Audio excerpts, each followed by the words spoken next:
سلامونه درنو دوستانو، هیله ده چې ټول روغ او جوړ به وئ. د موزیلا کماینس باره کې لومړی ساین اپ کوم ویډیو چې ده هغه به تاسو انشاءالله چې لیدلی وي او ساین اپ هم کړی وي. هغه کې یوازې جیمیل پاسورډ درنه غواړي. هغې وروسته تاسو به همدې موزیلا کماینس کې داخلیږئ. هغې وروسته بیا جنس، عمر او ژبه باید سلیکټ کړئ چې ژبه پښتو ده. نو چې کله لینک ته دننه شوئ دلته څو اپشن راځي لکه وغږیږئ، واورئ، ولیکئ، بیا کتنې. چې دې ویډیو کې یوازې موږ هدف دغه دی چې تاسو ته وغږیږئ برخه تشریح کړو. وغږیږئ برخه کې دلته لاندې څو اپشن کې دي لکه بیا جمله په لوړ غږ ولولئ. کومه جمله چې تاسو سم تلفظ نه کړئ یا مشکل لري او یا پوره سرته ونه رسیږي تاسو کولی شئ چې بیرته یې هغه کړئ او د ونډې په معیارونو پوه شئ. کوم غږ چې تاسو ثبتوئ هغې کې د غږ ثبتونې کوم شرایط او قوانین چې دي هغه په دې کې تاسو لیدلی شئ. مثلا داسې محیط کې تاسو غږ ثبت نه کړئ چې شور مشهور وي یا ماشومان غږیږي او یا بازار کې د موټر رفت و آمد وي او بیکګراونډ یې باید بیخي صفا وي.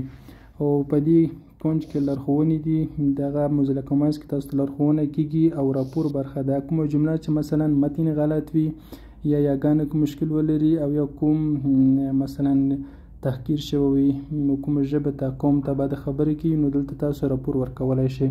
او په دا کونج کې بیا بل یو پرېږدئ راغلی. کومه جمله چې تاسو ته سخته وي او یا متن په لهجوي شکل لیکل شوي هماغه پرېږدئ.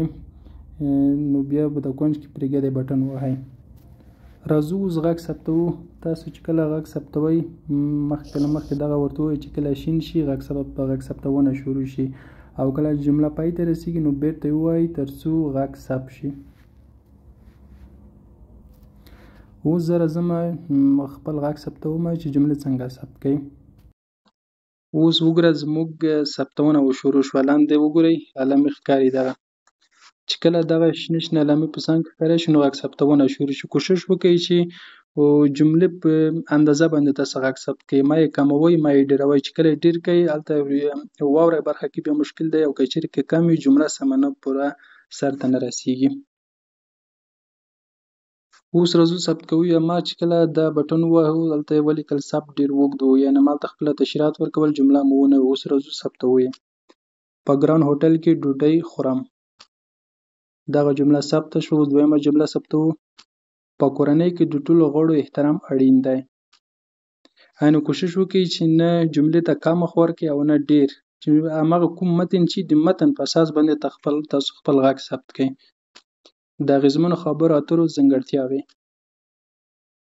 د مصنوعي ځیرکتیا پروګرامونه د اقتصاد په وده کې مرسته کوي. دغه کرښه زموږ د پرمختګ او اتحاد په وړاندې یوه خنډ دی. نو اوس دلته ما 15 وړه جملې ثبت کړې. دلته اوس راغلې لومړۍ جمله، دویمه، دریمه، څلورمه، 15 وړه. دا جمله اوس ثبت کړې خو تر اوسه سبمټ شوي نه دي، یعنې په لینک کې ثبت شوي نه دي. که چېرې که تاسو د لینک نه ووځئ د 15 وړه جملې نه ثبت کېږي. دلته بیک اپ غوندې سیستم دی.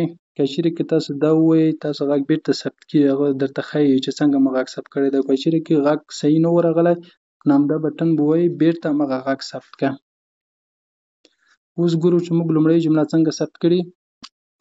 په ګران هوټل کې ډوډۍ خورم. لومړۍ جمله صحیح وه. په کورنۍ کې د ټولو غړو احترام اړین دی.